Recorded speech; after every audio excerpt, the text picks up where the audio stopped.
sais que la victoire est assurée. Je leur avais dit de ne pas séparer l'Afrique, ne pas se partager l'Afrique. Je leur avais dit qu'un jour viendra où sera su une histoire authentique. Je leur avais dit de ne pas tirer sur Patrice et Meryl Lumumba, car il reviendra plus fort et plus froid. Quand la génération Ingeta se levera, plus rien ne les arrêtera.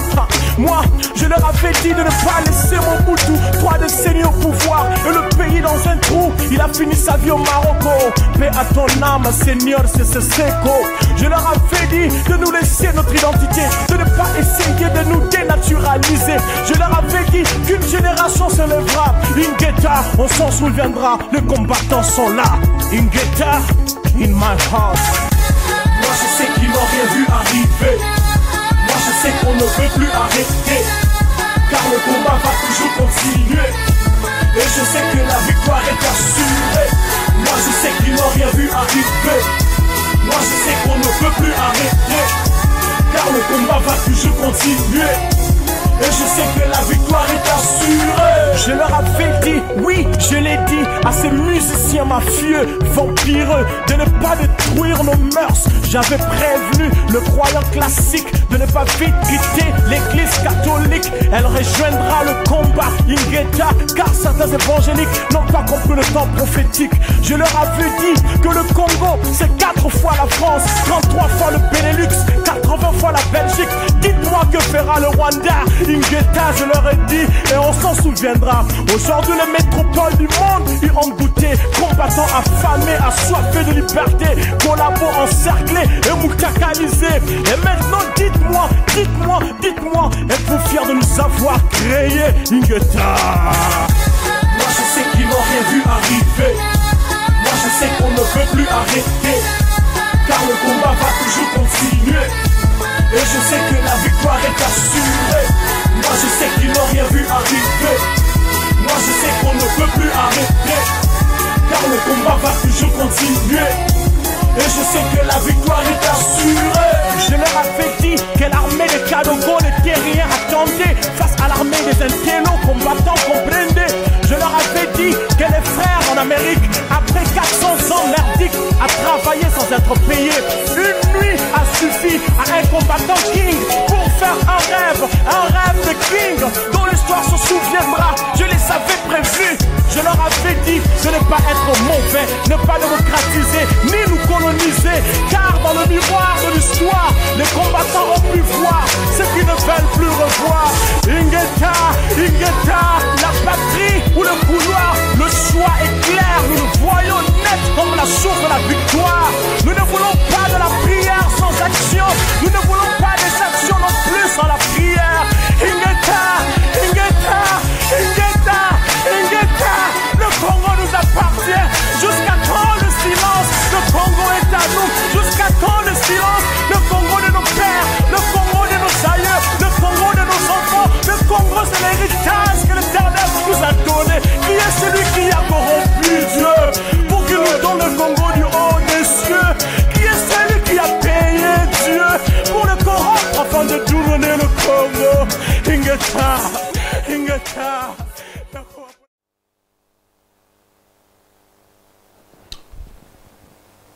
Bonsoir, tout est bonjour, ça dépend, il y a place Bozali, Nzambe abate la moko na moko, Nzambe apesa moko na moko makasi, Nzambe asunga biso na moment difficile, il y a histoire, bandeko. Merci pour la montre, nous azali connecté na minute na Congo Synthèse, on a kolanda yo. Makambo yi tozo continuer koloba na biso mikolo nyonso oyo bandeko na yeli bino lisusu mpona kosola na bino toujours na cadre ya conscientiser parce que mission ti nango za conscientiser peuple. Alors na cadre ya conscientisation mpona peuple lelo na yeli bino te moko isengeli to kabolanga na bino eloko munene ezali ya kosala ezali ke bao baza connecté te yo share na bango kabula na bango pour balanda biso na sebla mingi soki osala musala ya ko connecté surtout na bato baza na Kinshasa na Congo zamba pombe no mokili mu place boko landa biso. Merci Les lots sur le colonne la marche de libération vers la terre promise Congo. Pour nini thème oyo. Pour nini sujet oyo. Deux fois tant que mon ango zanango pepele. Mais na muto yo koli na makambo. Il y a souffrance à Congo, on comprend sur le plan spirituel. À comprendre que thème oyo ba makambo ko ya mozindo. La marche de libération vers la terre promise, Congo. Toujours ngai na illustraka histoire ya Congo, na maloba ya Nzambe toujours, pe na politique ya nation mususu, pe na makambo za na kati ya Bible, na mekakotalisa lolenge nini baninga mususu batambulaki, lolenge nini basalaki, et puis ndenge biso tokosala pe po to resura makambo yele. Awa toko tala li solomo za na nombre na bato oyo batanga mokanda ya Nzambe. Na nombre chapitre nango 10 li solomo ko za na kati na kotanga kango les deux trompettes en argent.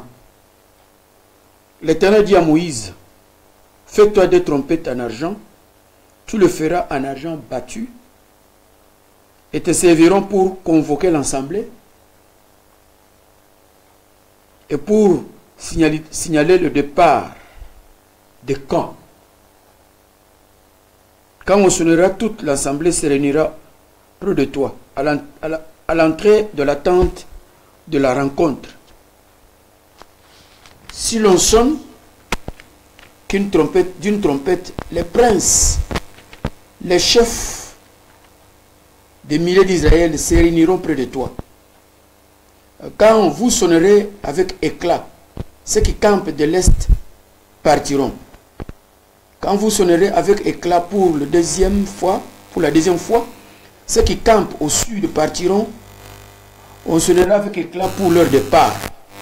Vous sonnerez aussi pour convoquer l'assemblée, mais pas avec éclat. Les fils d'Aaron, les prêtres, sonneront de la trompette.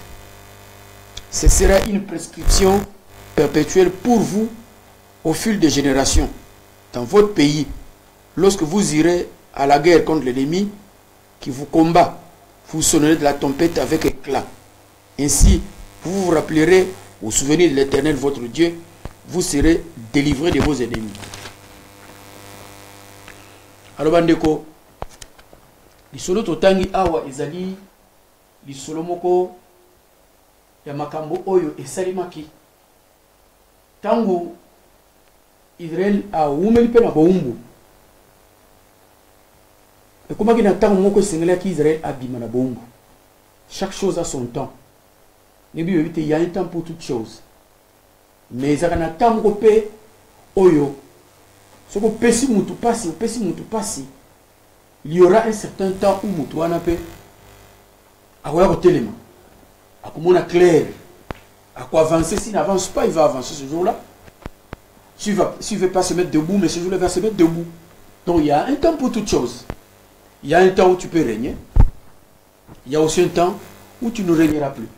Il faut tirer mutu na yo.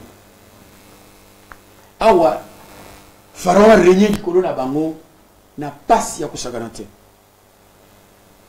Anyongi bango batongi ba pyramide ti lelo kozomona bakomo reconnaître ngona ba comme de science bazoke no sala makamusongolo ko tala kuna makamu ebelebe.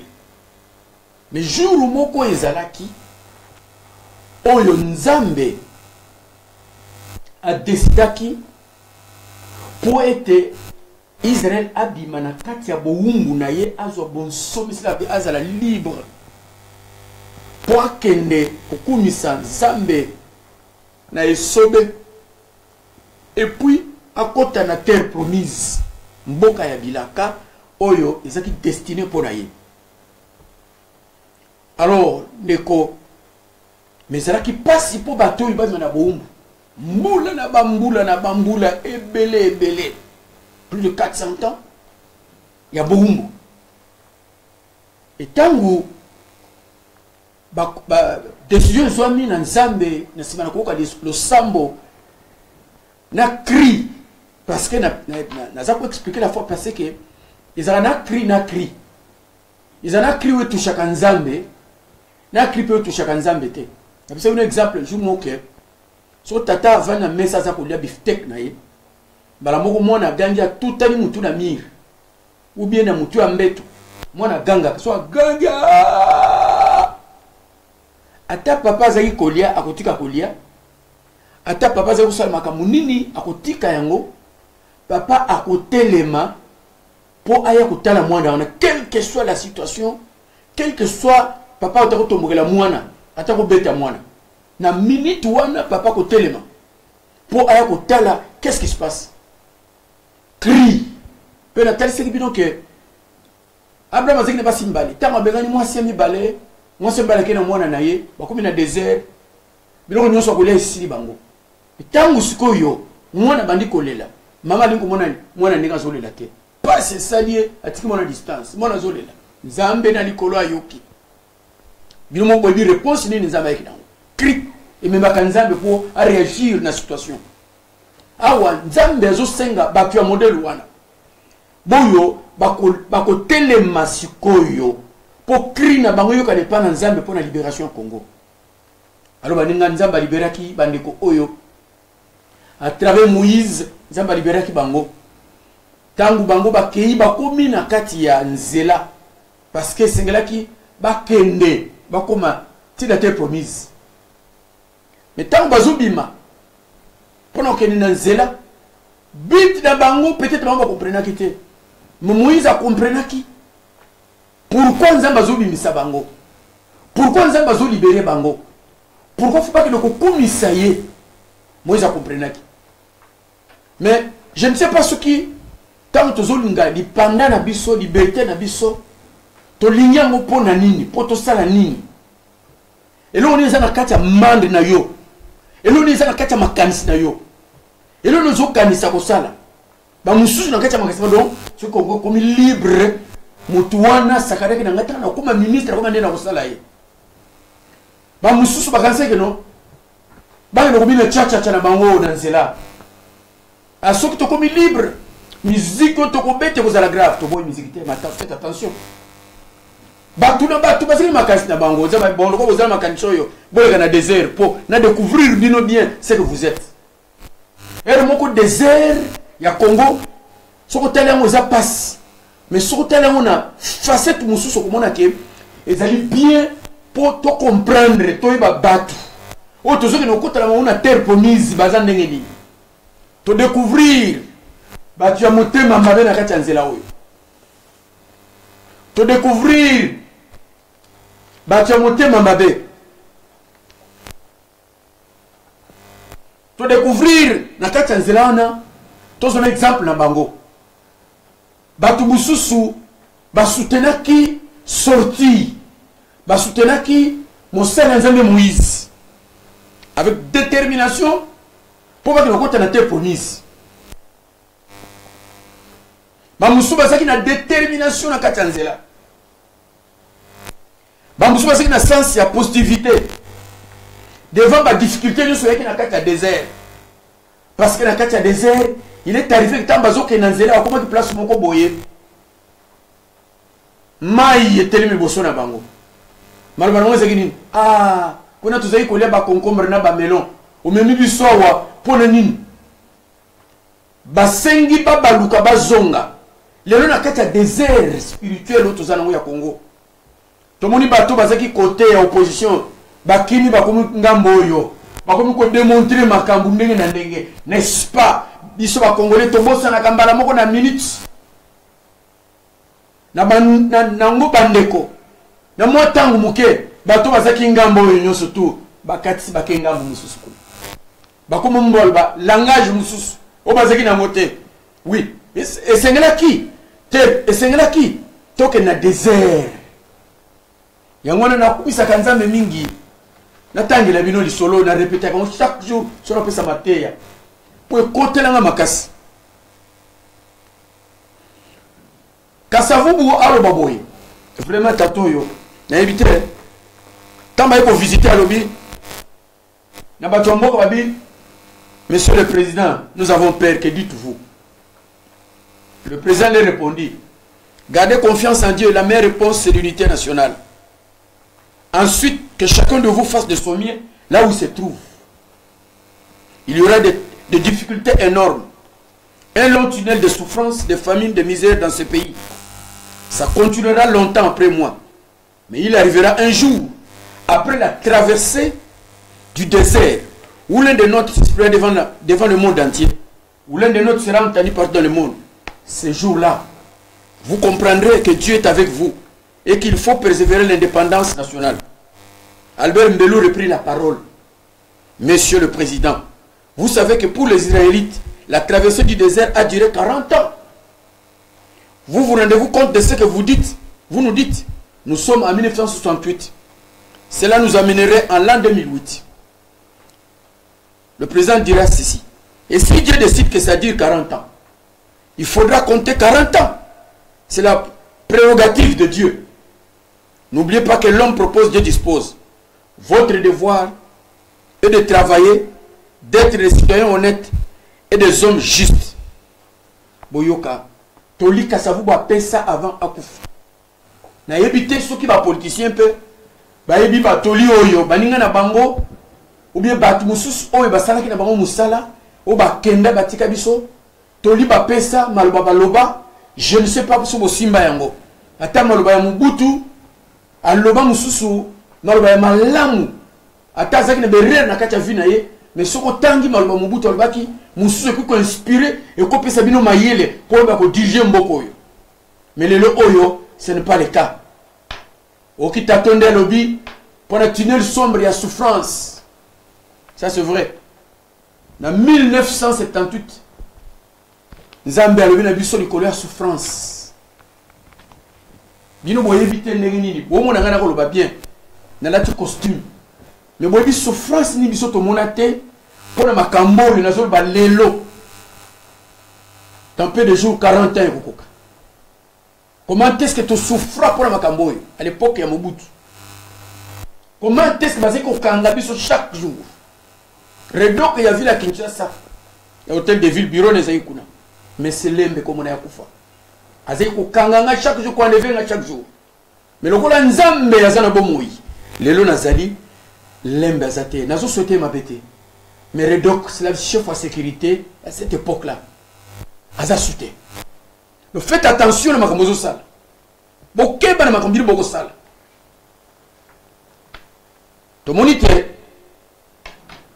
Na kati désert na bango, ils ont vécu beaucoup de choses. Ba mususu na désert na biso oyo to ebite loko nini bako kanisa to ebite nini bako kana musala bizela moto za la président ngakutu na petit frère na ye naza mwasi na ye naza ndeko na ye. Vous allez boire, vous allez voir de quel bois je vais me chauffer. Ce qui n'est pas comme ministre tango Kabila kolongwa. Non non. Nous sommes un chef de sécurité. L'aéroport, bakoye bangai. Soko na zanani. Tuwana ko kanga, musala tuwana kanga moko na moko. Kubana ko boma moko na moko. Baninga. Musala bi quand nous allons entrer dans la terre promise. Ça sera pour danser le cha-cha-cha. Musala bi tant au kota. Mujourouane kozala grave. Pendant le désert du Congo, le peuple a été conduit par le gouvernement. Le désert du Congo, pendant 60 jusqu'à aujourd'hui, tout le monde va gouvernement n'est na kati désert du Congo. Nini et même Congo, na kati inconscience, na kati insouciance. Le peuple est inconscient na situation pendant désert na mobimba. T'as l'air peuple a prendre conscience. Après des années, peuple a dû comprendre que non, Congo est Zamboka Bilaka, Congo est Zamboka Dangai. Après combien d'années? Yo so yo gouvernement a tché terreur na kati abatu, somo na kati abatu, esprit à rivalité entre Congolais na kati désert. Je parle du désert. Avant qu'on a départ vers la terre promise. Baninga, esprit de rivalité. Tout Congolais était devenu une menace pour l'autre. Donc, tant Congolais sont Congolais, ils menace. Dans le désert, il y a Congo. Il a fallu que vous maintenant dans le désert pour total la mutu na mutu, total la batu oyo bako kambabiso, il y a lobby. Quelle est leur attitude pendant ce temps ici? Est-ce qu'il faut la politique pour l'intérêt du peuple? Est-ce qu'il faut la politique pour la sauvegarde de ce peuple malheureux qui a souffert tant d'années? Est-ce qu'ils ont l'amour du patrie? Peuple congolais, oyo. Na kata désert, nde Moïse. Na bateau, c'est na bango, ba monaki bizaleli ya bateau yo. O bazaki komema bango vers la terre promise. Et bateau pe bazaki na nzela que ne peut terre promise. Bazaki komona bizaleli. Bazaki komona réaction ya bakambi, révolte, trouble c'est na kata bateau. Bazaki komona yango. Na éviter ce qui constant ni oyo sali. Depuis 60 jusqu'à aujourd'hui. Nous sommes en 64, nous sommes en 62, nous sommes en 70, nous sommes en l'époque de Mobutu, nous sommes en la période naïe. Nous sommes en désert avant de la terre promise. Pour que la milité, tu as la terre promise. Mais qu'est-ce que nous avons remarqué? Tu as remarqué aussi cela. On a appris. On nous a appris. Yakobano, yo, ozo sakananga. Mutuloko la yo, zanani yo. Tel langage. Où est le langage à te promise te? Où est le langage ya batu oyo, ya bon sommité, parce que nous comptons na bon sommité. Webi, na kati ya désert, le peuple n'a pas parlé de la politique. Na désert na biso, peuple na biso, ba yekola ki politique te, ba comprenait ki politique ya nation te. Il s'abstenait de parler de la politique. Peuple na biso. Il s'appelait Yako Loba nati de politique te. Peuple na biso. Na désert na biso, et l'homme les premières années. Il s'abstenait de parler de la politique. L'absence de liberté politique. Absence de liberté politique. Nous avons le droit de la politique. Par peur que Bakobomaye, les lobas, j'ai en sécurité, dans chaque balabala, chaque avenue, chaque coin, bien qui sécurité à mon bout de terre. Nous avons bien notre toli. Bon, continue la sécurité pour Nanzala, pour la Liboumou, pour fonder bande konabino, pour détruire bande konabino. Beaucoup payer en cher. Oui, bah, toi, quartier d'avis que yo ça la politique, hein. Bah, yé bio peut bien. Pour la mokanga na tongo, au bimako kende kawak, bah, pour l'anda bino, va vous surveiller bino. Si quoi, ils attendent qu'on surveille moninga, moutonta, c'est bien moninga naïe. Ah, ben, c'est que moninga pense, c'est que moninga dit maintenant, si quoi. Comme ça, la blague était, mon ami.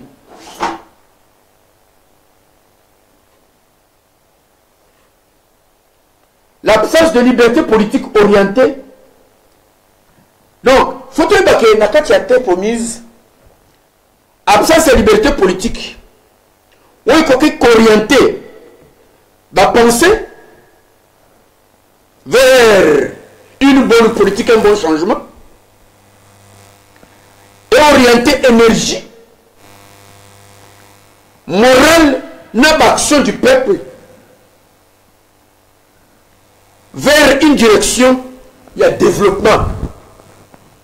Le peuple congolais a trouvé que les building na boulevard, basane moi balabala batien moi deux bandes na autoroute na kati ya ville. A trouvé un grave. Batien mai ezobima, rezo courbe. Bapaki quand sa photo babia to comme na poto. Botala c'est qu'on nous a appris. Na kati ya désert oyo ba moni yo zoba congolais ba moni mutu pamba bazo tshelo kwa mwa mai mais ba pays oyo ezana minerai lokola yote ezana mai partout ya modèle wana ba rond-point tala Nigeria okuta ba rond-point baluka ezala lokola nyoke baluka mai likolo ya fleuve batie po moko ya molai mais baza na pétrole mais oza na nickel oza na cobalt oza na biloko ebele so natangi tokolala pongo ti lobi mais baprendre yo te or biloko nyonso twana so baprendre yo une bonne politique olinga kooriente baénergie na yo vers développement ya bien ya lobi ya Congo. Lelo tu as préféré des petites choses comme préféré la miette donc oteka mboka pona 10 000 $, pona 1 million $, pona 50 000 $, pona 10 000 $. Voilà. Congolais yo ko za na modèle wana te tala désert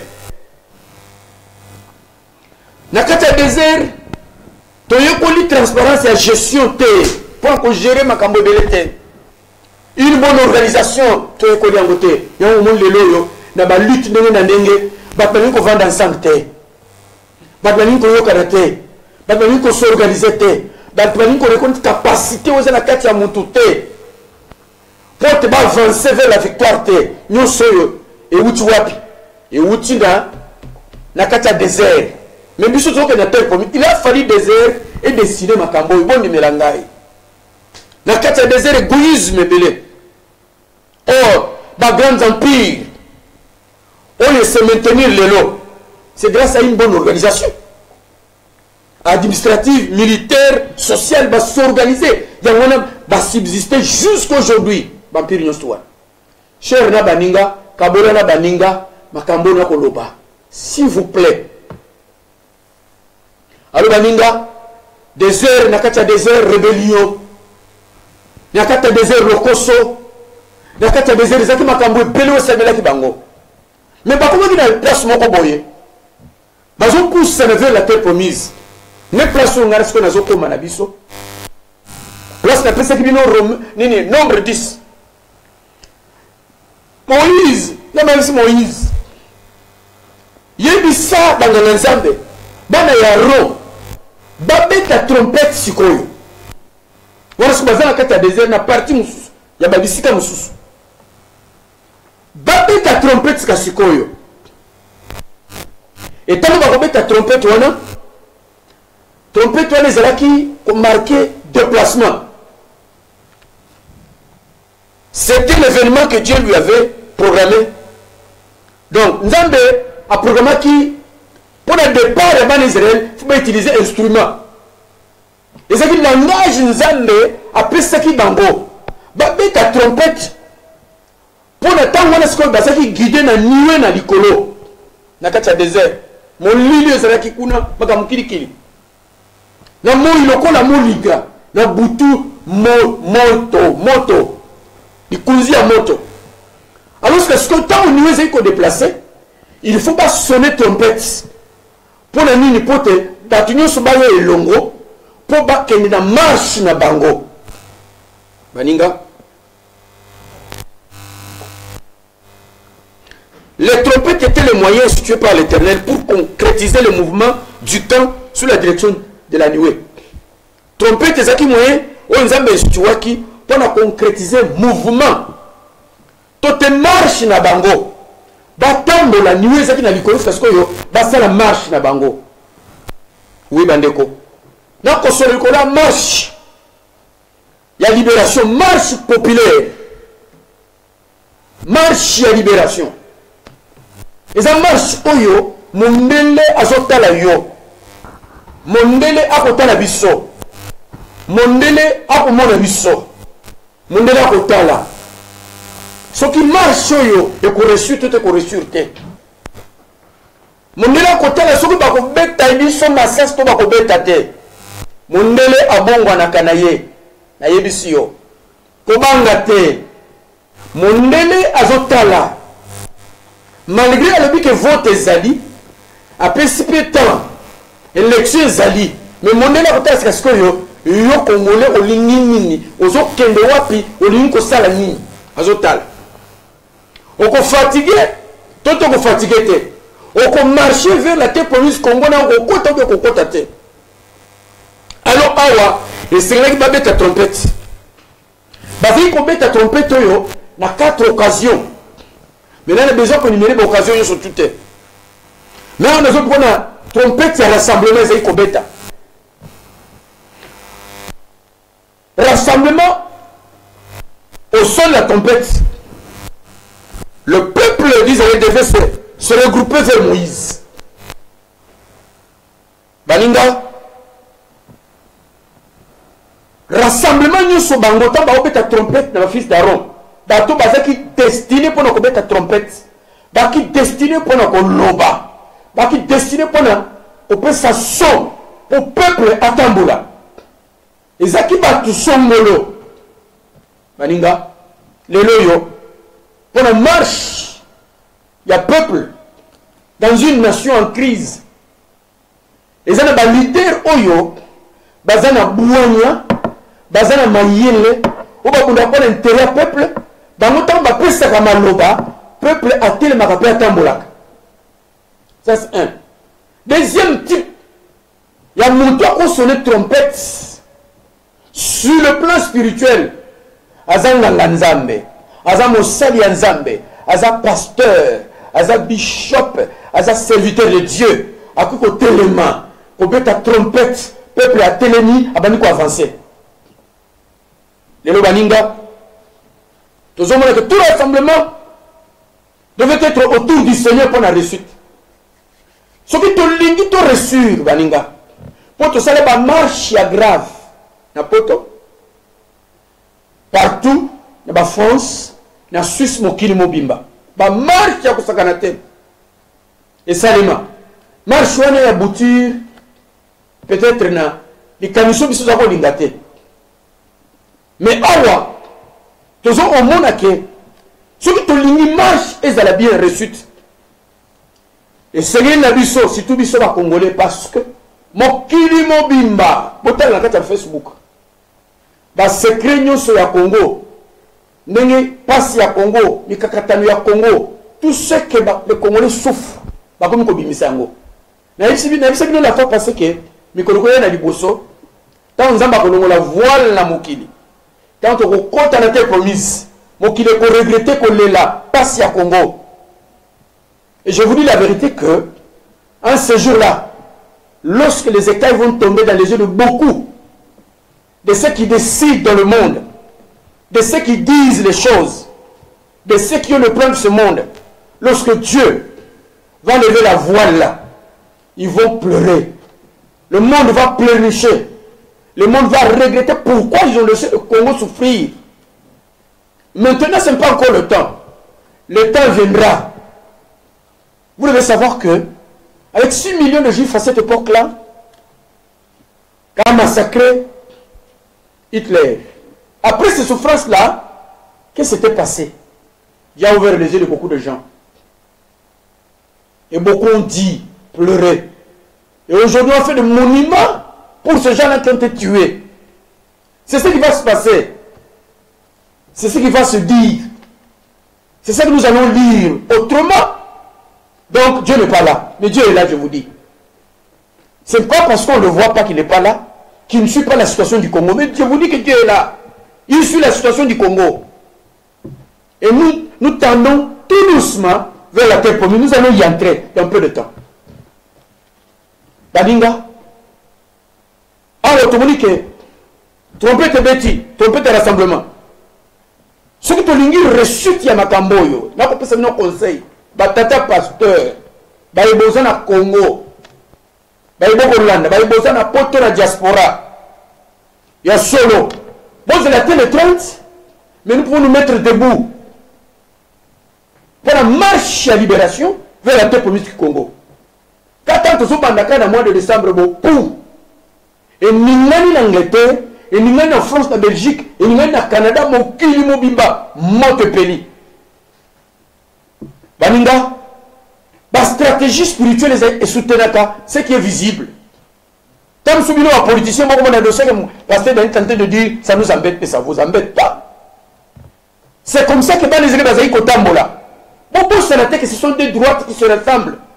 Israël et Congo, dans la même mission, selon les prophéties. Vous comprenez? Alors, moi, quand je Oyo, ils ont le lenge na yango, et le susaka na yango. Ils ont le lenge na yango, et kotaka, na tempo mis na yango. Moi, quand je Oyo, ils ont la façon na yango, oyo nzambe asalelaka yango parce que eza mboka ya bilaka eza pays de promesse. Donc yango moni ke makambo na biso ezotelemaka etelemaka etelemaka mpona nini? Parce que tozo comprendre te que tozali différent na bamboka nyonso tu. Mboka ngo nzambe alobi au-delà de l'Éthiopie peut couper par le fleuve. Ésaïe 18. Mboka ngo komema fond ya construction ya tabernacle. Mboka yango. Mais eza mboka ndenge nini? Eza mboka nzambe azotya miso. Message ya soka tozwi ya Sadou Sundar bomonaki yango na kati ya Facebook. Ako mona lui azotambola pa ekovanda na Congo po ici. Baninga Congo za mboka bilaka eza na façon na yango soki bopala ngani na conseil nazopesa bino lelo nzambe aza témoin mokili eza témoin nzambe aza témoin nzambe oza témoin nde nazoyeba makambo oyo soki tokotisi nzambe na kati ya makambo oyo te tobeti tolo ke tokobima million bokobima carton mais soki bobimi million avec Dieu bokosala exploit soki bobimi marche ya libération vers la terre promise Congo soki tobimi biso moko sa nzambe tobimi biso moko eloko kosimba eza te. Il faut tobima avec Dieu. C'est ainsi que bango awa babimi na nzambe batamboli na nzambe la marche na bango mokani na nzambe ebi te ntango babeti trompette à part le premier à partir était campé de l'Orient. Cela veut dire la tente d'assignation. Place batongela nzambe sika na ye. Nabi biloko ya motu batongelaki 12 tribus ezalaki etikaki centre wana pona batongela nzambe pesa ki distance. Chaque tribu ezaki ko entouré tente d'assignation. Tant babeti babeta trompette pas. Bon bazali ko linga batante batina mapeka. Bon bazali ko utana na bisika bazalaki 12 tribus ezaki dispersé tout autour ya tente. Bango nyusu bazali ko ya ko pusana. Baninga elingi ko loba nini. Tangu trompette ko beta marche. Pour qu'on rassemble le peuple. Waliza marche moko ya somo na ko définir yango. Waliza marche moko oyo ekumema Congo na victoire finale na ye.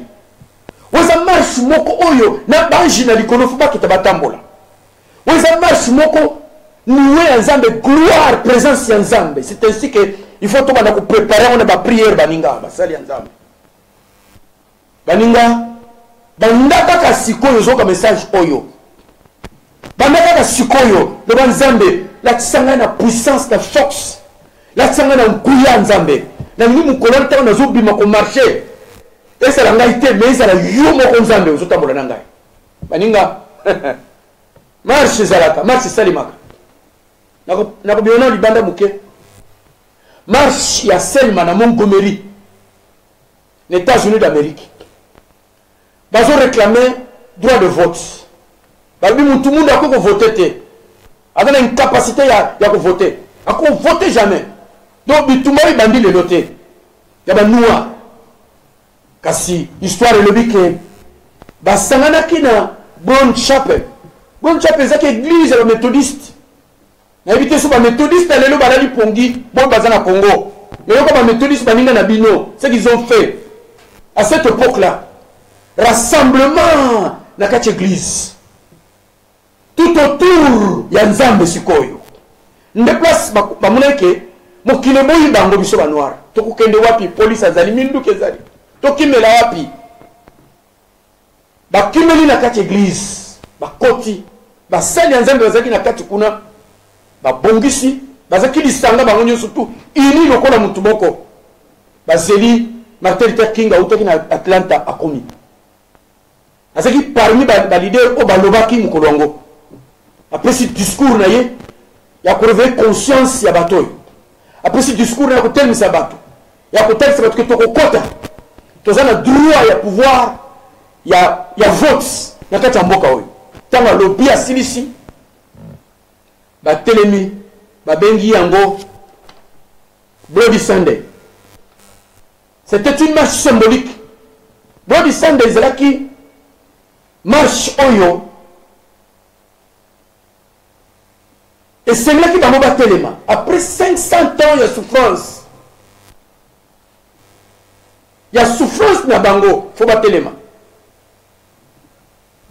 En 1965, le Noir Batamboui 86 km, s'il vous plaît, séparant la ville de Selma, na Alabama, dans la capitale de l'État de Montgomery, pour exiger au gouvernement de protéger leurs droits électoraux. Tala Batoyo, Batambouli 86 km, il y a marche. Baninga, oui. Marche wana kobeta masasi te soda. Marche wana police kobeta masasi te. Les marches sont tout d'abord des spirituels. Baninga prenez les spirituels. Parce que je vais vous lire quelque chose ici.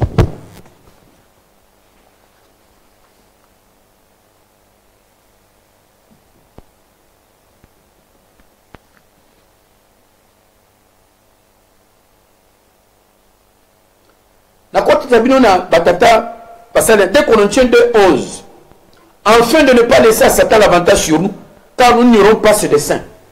Toujours ignorer pas dessein à diable té. Mais tant que bisous to ignorer yango, Satan nous emprunte sur le Congo. Bino bato bosala ba délivrance ba démon. Boko chasser ba démon butu moyi. Tina kata ba na ba poignet boko mona ba Satana. Na ba mur démon azali partout. Devini boko mona démon te wa kangi Congo. Wa fande di Congo mbula na mbula. Ta ekoki ya ko la vraie délivrance ka sukoyo. Ta ekoki ya kota ba jeûne de prière il y a 30 jours. Pendant le 1er décembre, sur le 30 wana we ko zala kafu kafu. Ndeta oyo vraie prière yango wana bandeko. Basali ya Nzambe, serviteur de Dieu. La bishop, l'église évangélique, l'église pentecôtiste, l'église catholique, puis nous surtout. Au moment où nous avons basali ya Nzambe, bolata ka ba corps pastoral, bolata bikoti, biloko ndenge na ndenge. Ba yibi bino loko basali ya Nzambe. O baninga. Libération Congo, ils sont dépendre de la réaction à yo, serviteur de Dieu. Na yebisa nous la fois pensé que tu dois te sentir na kati ya pona yo lokola mwana ya mboka.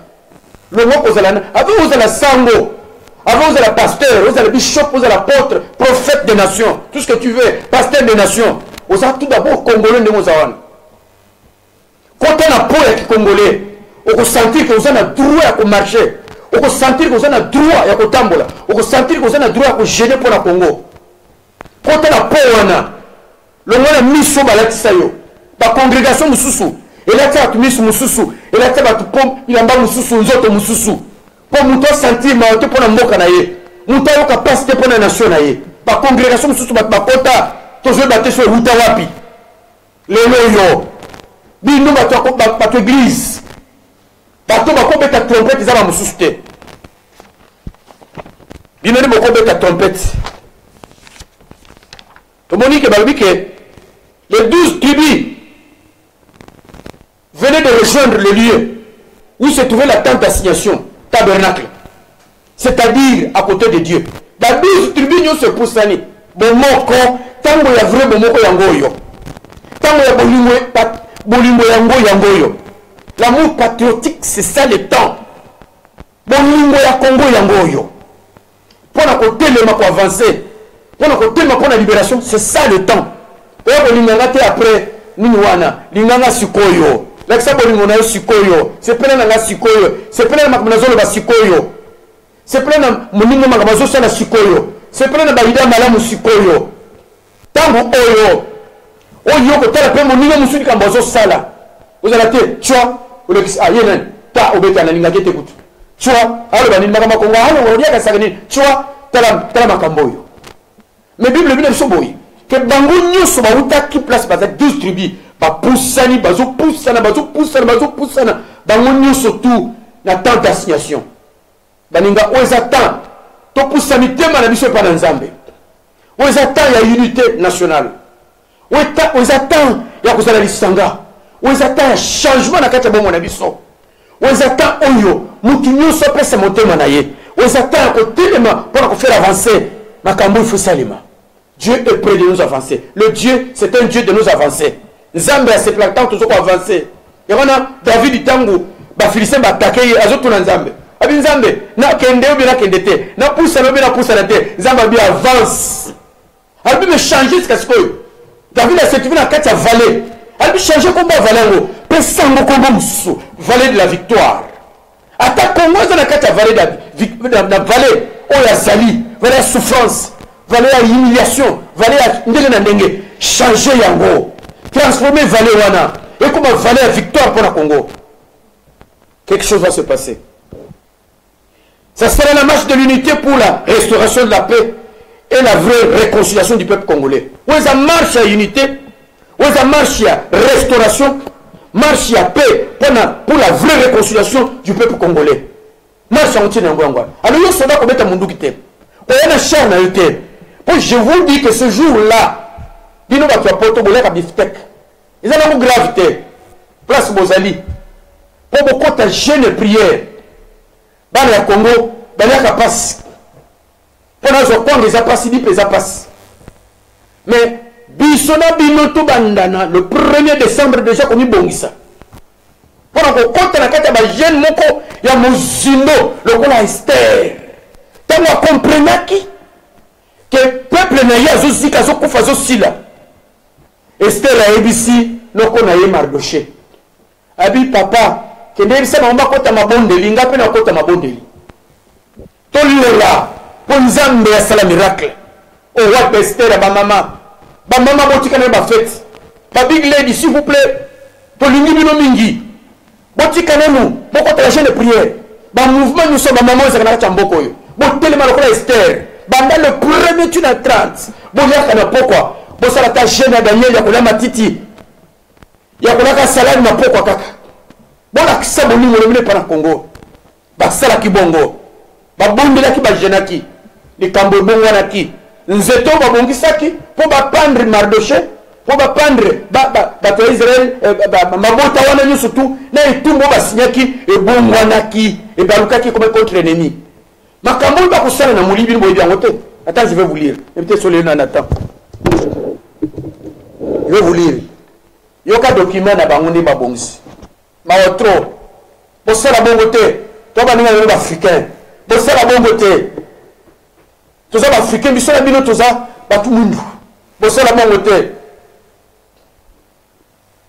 rassurons-nous que les Congolais sont plus forts que nous. Mais il manque seulement l'unité. Leur État est bien connu comme riche en ressources naturelles et minérales. Mais faisons tout pour qu'ils ne puissent pas en bénéficier. Lorsqu'ils ont gagné un peu d'argent provenant de leurs minéraux, proposer les marchés d'armes pour que nous puissions négocier avec les pays fournisseurs afin de voir comment ils gagnaient des commissions dans la quantité.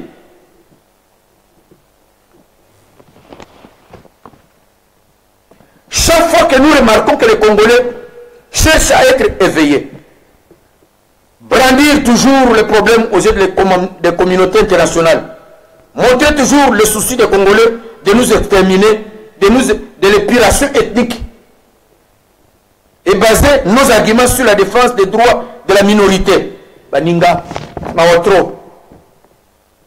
Tous nos collaborateurs congolais n'auront d'arrangement qu'avec nous. Ils ne devront pas savoir les relations qui nous lient avec ceux-là qui nous envoient.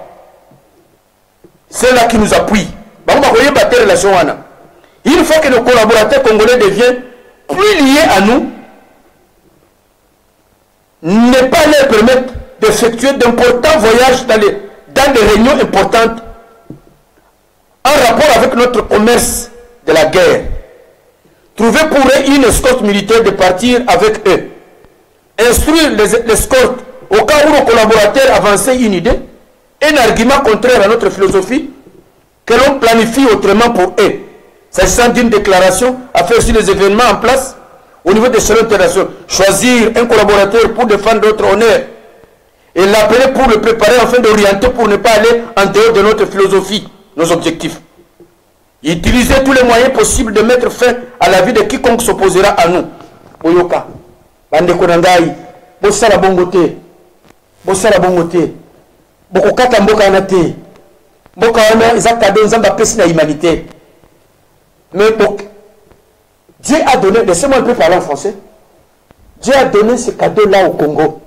Le Congo, c'est un cadeau que Dieu a donné à l'humanité. Et je vais vous dire, c'est encore facile de négocier avec les Congolais. Parce que c'est leur pays. C'est Dieu qui a donné ces cadeaux-là. Mais quand on essaie un peu de tuer 10 millions de Congolais, qu'est-ce qu'on aura à faire? Qu'est-ce qu'on aura à faire à la fin de toute chose? N'est-ce pas que le Congolais est humain? Il est créé à l'image de Dieu. Et quand on tue 10 millions, sans que la télévision parle, sans que les médias dénoncent cela. Mais le Congo est pour vous. C'est un cadeau à l'humanité. Vous devez comprendre cela. Vous devez comprendre le langage là. Laissez le Congo s'imposer. Laissez le Congo aller de l'avant. Laissez le Congo s'instruire. Laissez le Congo s'organiser. Et puis vous allez coopérer avec le Congo, c'est tout. Au lieu de passer par d'autres chemins. Mais laissez le Congo se maintenir à sa place que Dieu avait prévu. Baninga, toko lobelaka bango, pona big ba olanda na baonga na yebi.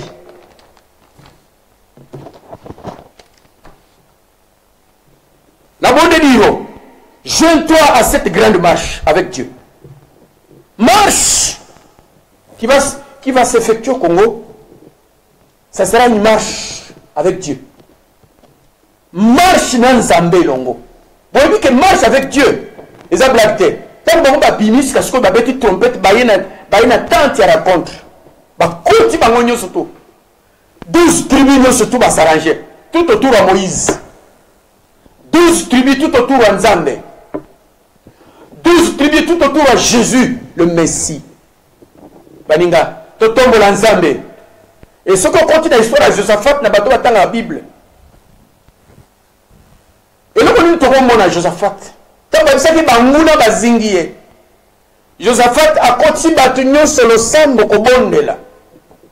Balati ba yembi bilamba. Ben instrument musique ba pesi bango. Ba bibi so toujours na makasi ta kobonda na bato. Bobi ba arme boni eza na Congo ba kotisa oyo uta partout. Ya grave. Mais ce qui nzambe azana kati ba kobeta minduki wana ekozwa mutu te. Parce que za mukolo ya nzambe. Ils attendent au Congo pour sa gloire et pas nzambe. Ils attendent ma bota pas na unique ba bébé ou bazana ma belle batunyo so ba sangana tout d'abord. C'est ba uti mbinza. Ba uti njidi. Ba uti selemba, ba uti bandal, ba uti lingwala, ba uti gombe, ba uti partout. Dans mon news ba ke na li rencontre wapi parler du peuple. Pour parler du peuple, c'est pas na ba buka parler du peuple té. Et c'est pas na pillage té baninga. Et c'est pas na trouble té baninga. Bible le bien celui que tant ba tamboli marche wana ya wana une place église. Église kota na jeoyo. Soko bino ba catholique vous avez vraie église. Na challenge bino. Soko bino église de réveil vous avez vraie église. Soko bino ba méthodiste ba presbytérienne. Pour presbytérienne en Amérique il y a des soutenants qui marche. Où est-ce que c'est aux États-Unis d'Amérique? Où êtes-vous église? Où êtes-vous église ya diaspora? Où êtes-vous d'église, place vous allez éparpiller pour supporter ma camboy? Oui. Ils n'ont pas pris pour l'article 64. C'est bien. Mais l'article 64 est en train de se faire. Église a un droit? Oui. Église a un droit? Oui. Église a un droit au tambola. Attendez, je vais vous lire. Ma camiouse c'est dans la Bible.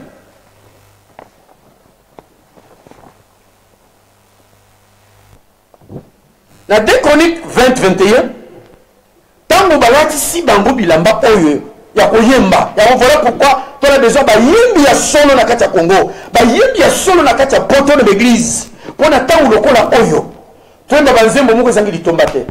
Il y a un temps pour toute chose. Ils ont attendu beaucoup marcher bo sali makelele te bo simika ba bougie moko lobelo ko moko te bo simika ba bougie pour le relaxer balati bilamba zo signifier passe besoin de le mokote et le moko bani ko yemba banzembo nzambe mukana psom 47 bite nzambe akitakana le kito ya louange baninga et ça t'a commettre son par serviteur de Dieu.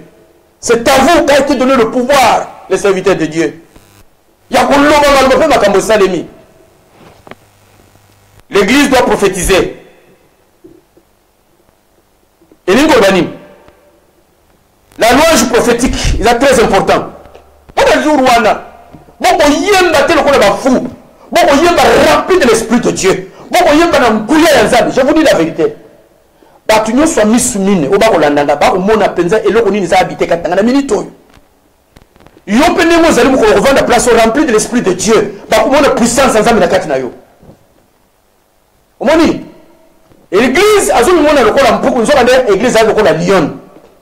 So ozumi mona lokola lion tandis que yo ozumi mona lokola mpuku okotika la mpuku. C'est à l'église qu'on a donné la puissance. C'est à l'église qu'on a donné la force. Église. Totangaka. Mon canal Ligue 10. Dans le verset 19, je ne sais pas. Il y a un verset. Bah, pesi bango, bah, pesi l'église pouvoir de marcher sur les scorpions. Aucune puissance ne peut vous nuire. Aucune puissance. Or, c'est parce que bitumba na biso toko bunda na Congo, eza bitumba toko bunda na batu ya misumini na niveau likolo. Bato bazana même mise sur Congo. Bino boyebi bango te baninga. Tanga ba makambo ebele. Bato wana bazana force ya kosakana te. Église ya Congo.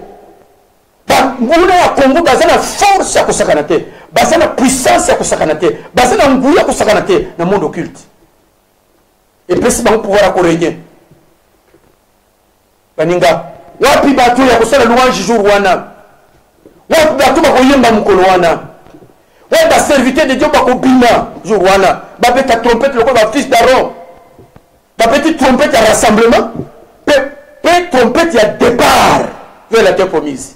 C'est-à-dire, ce jour-là, avec beaucoup de prières, le corps beaucoup de la carte à jeûne et prière, les matembe, le corps Daniel, au Koufate, les matiti, le corps Daniel, au Koufate, pendant 30 jours, les matiti, tellement ensemble, longo. Congo eza Nzambe. Moni po ba yebi ke Congo eza Nzambe. D'infiltrer puissance démoniaque occulte na kati ya Kinshasa mobimba. Eko lokola magablo. Mais zongisa misu na yo mato ino na sima. Mona Congo ya lobby. Ezala kinini. Ezala kinini. Bilo kwa ezala kite.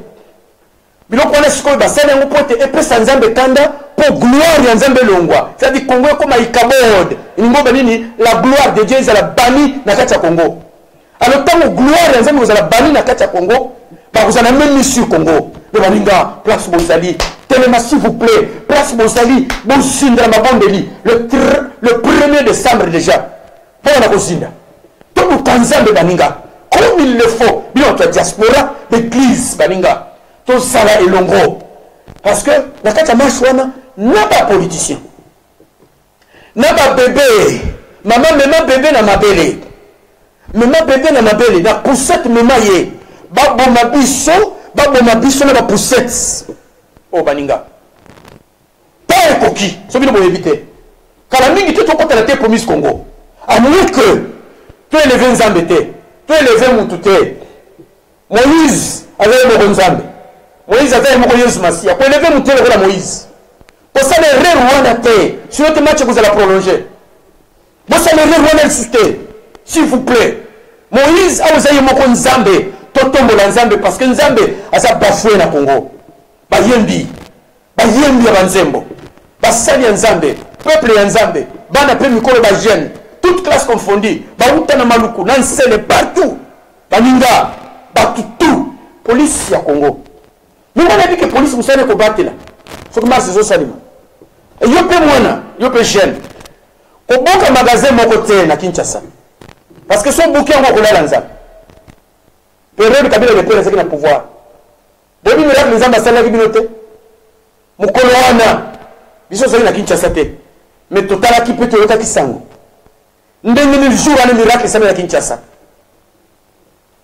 Ne baba qui est Mukoloana, ceux qui comme il dit battu sont pas dans ce calme, sont ne bien les seulement quitté. Mais je me rappelle que vous savez que l'homme à Kinshasa avec Dieu. Les loups marchent oyo et avec Dieu. Yanoko, Yango Wana Baninga. Zambalobi, que la louange de Dieu soit dans leur bouche et le glaive à des tranchants dans leurs mains. Au Baninga.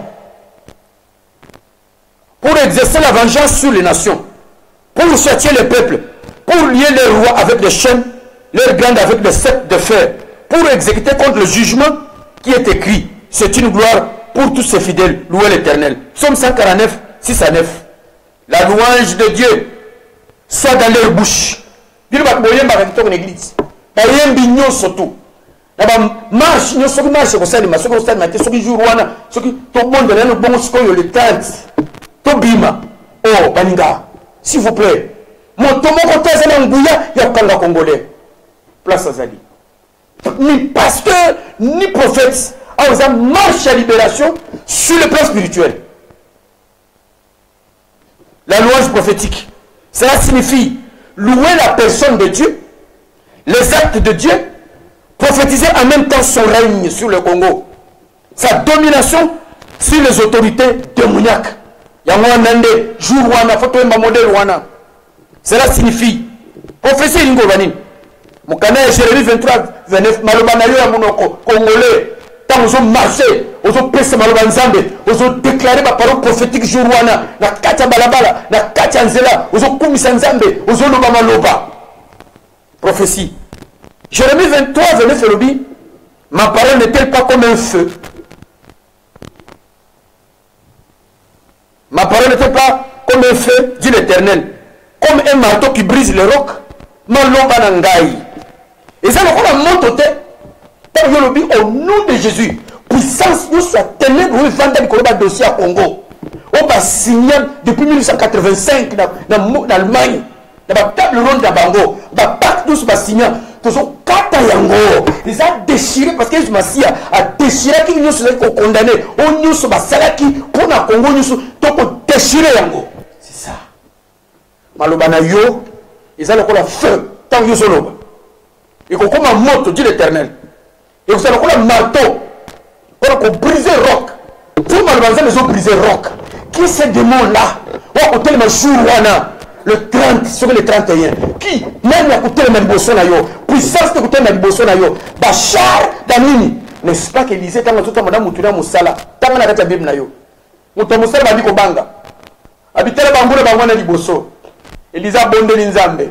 Abinzambe. Fumula misu pona mutoyo a comprendre nene azana biso misu ya mulimo funga minde kuana wazi kina Élysée pembeni amona ba chare tonda ya nzambe des milliers ba chare tonda taninga boyebi ya comprendre biso jour wana est-ce que boyebi boyebi ba juboni ba kokita o baza réservé pour les événements de libération Congo. Événement où Nzamba loba décidé depuis mon kilina le salimate Nzamba pendant que Congo choisit ce qui dit Congo à Congo maintenant sur le temps où il y a accomplissement et la prophétie surtout oui loba m'a pris kokisama. Vous savez combien d'anges sera avec le Congolais ce jour-là? Vous savez la puissance de Dieu qui va ébranler le ciel ce jour-là? Vous savez combien d'anges vont le ciel ce jour-là? Vous savez? Il y a une petite blague. Il y a police. Tellement nous qui n'a yo les qui savent bango ba yemba banzembo na bango. Pas revendiqué au jour wana na scène Montgomery. Ils ont marché avec Dieu. Bloody Sunday 65. Babani ko tambola, babani ko tambola, babani ko tambola. Tango batamboli. Babani ko yemba pe ni to yemba, ne to ba para ko yemba. Ba sore bamba, ba massacre ba beti bango tout ça. Suite le bini. Lyndon Johnson, was qui président des États-Unis d'Amérique. Après si Malobabi banda lelo bazana droit à vote et sili décider ko a changer mon thème naie. Donc puissance nzambe ko toucher ba décideur pour mitema na bango changer. Dieu est capable de changer le cœur des décideurs sur le Congo, il est capable. C'est lui qui a créé le cœur de l'homme, c'est Dieu. Si Dieu décide que tous ces grands décideurs du monde entier se rencontrent, on continue à faire une réunion pour nous, c'est fini, on laisse le Congo, on va laisser le Congo. C'est ça qui va s'opérer. Je vous dis, à remettre l'Éternel et siéger la Bissolongo. Et ça va tout passer dans le poteau. Tout ça va bêtise de Baninga. Mon tour, comment on crée ma bêtise, mais quand on veut que ça, moi, on est Kadiam Pembe, on est Satan. Na kati ya milé ba congolais muto zana maloba mabe ya ko troubler baninga ko troubler la situation sur bon moni na télévision azolo ba Facebook boy ba ke ba jean diable bangona bo telemela ye bo résister liboso na ye boy c'est que yo tika aux diable a za place na yote makamba kongo za yote Ouezatan toba monokomoko. Maloba moko pour te reçu na ba sali nzambe, na ba politicien, na ba peuple. Oui baninga.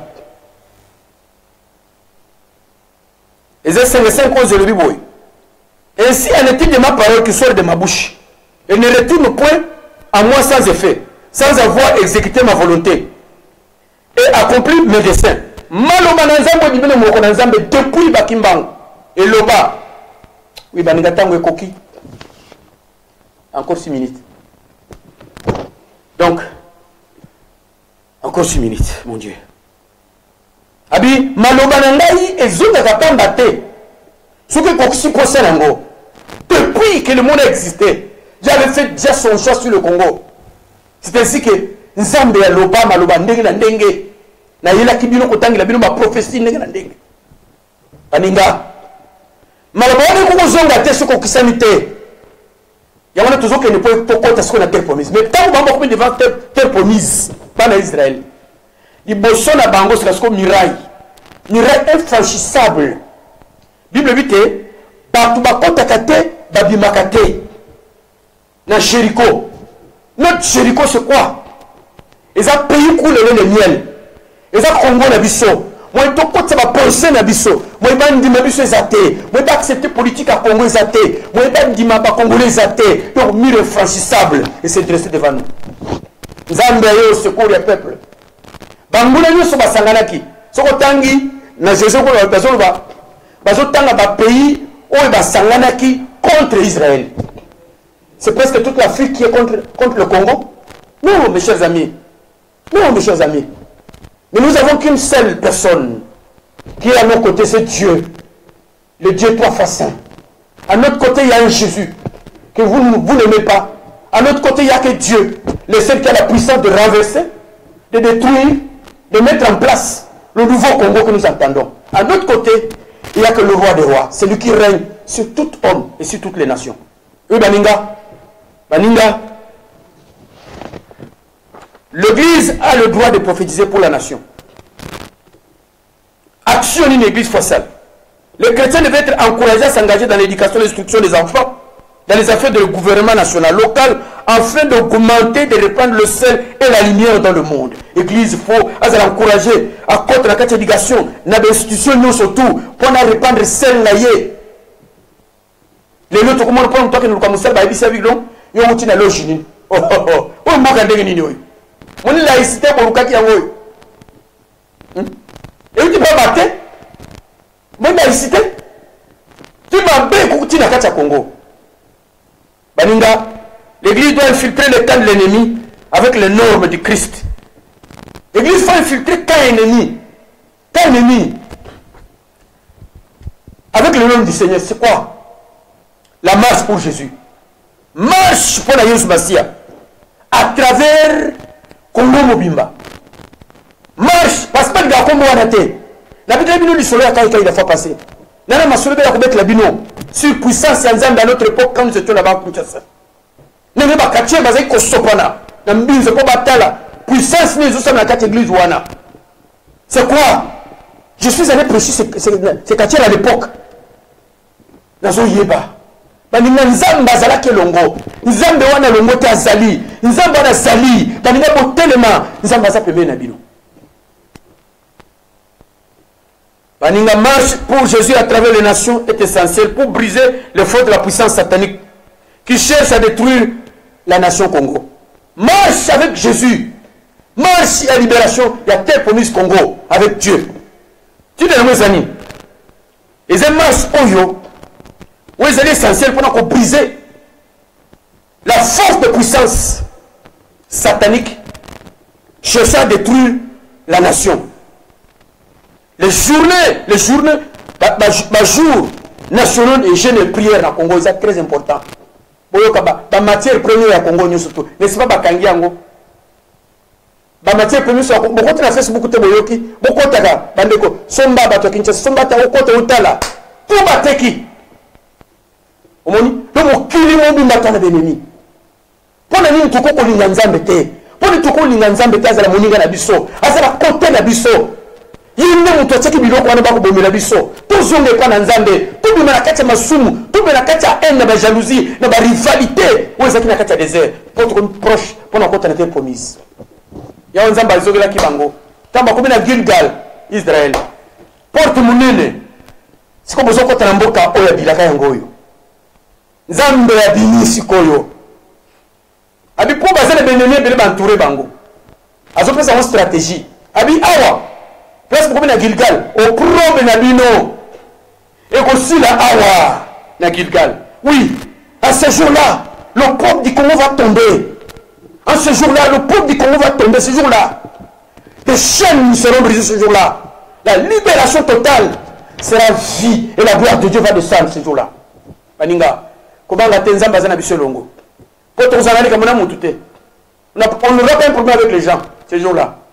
Tu vas seulement louer l'Éternel, brandir son nom devant les nations. Vous allez comme nous tout. Copiez, s'il vous plaît, copiez le comme côté. Bachege. Pendant beaucoup de bachege pour la souffrance. Il a fallu dire que mon fils, dire que mon ala bien. Dire que mon parent a dit non. Guerre celle 10 millions. Parce qu'il est orphelin. À peu près 4 millions d'orphelins au Congo. Vous comprenez ces choses-là? Il y a plus de 4 millions d'orphelins au Congo. Bachege, mon cher Amabete, mon collègue, mon sepela, ton côté na tête promise Congo, mon sepela, mon se réduire, mon côté classe, mon la technique, mon la news, mon ligne na kata Congo, mon simba eloko mon côté, mon détruire eloko mon côté, mais mon talo ba koyebi se bino jour wana na banganga nzambe la sacrificateur ba kotelema. Nzamba yebisi Josué. Yebisa bango. Batia bayembi 7 na ba trompette.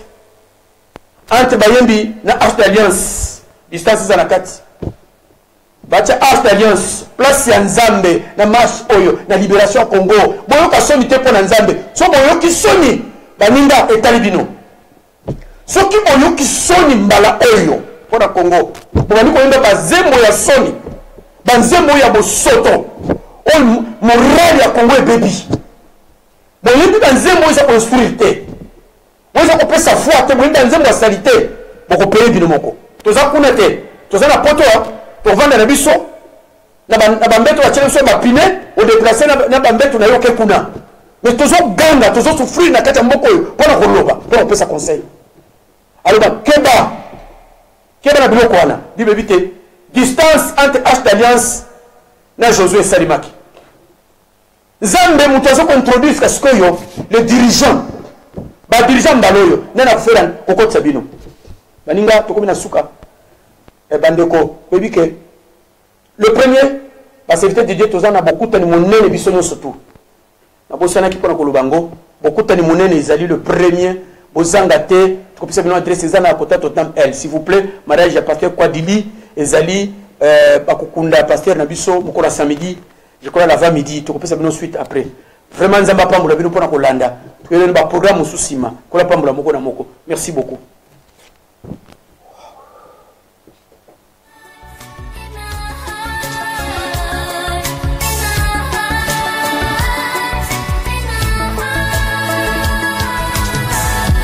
Moi je sais qu'ils n'ont rien vu arriver. Moi je sais qu'on ne peut plus arrêter.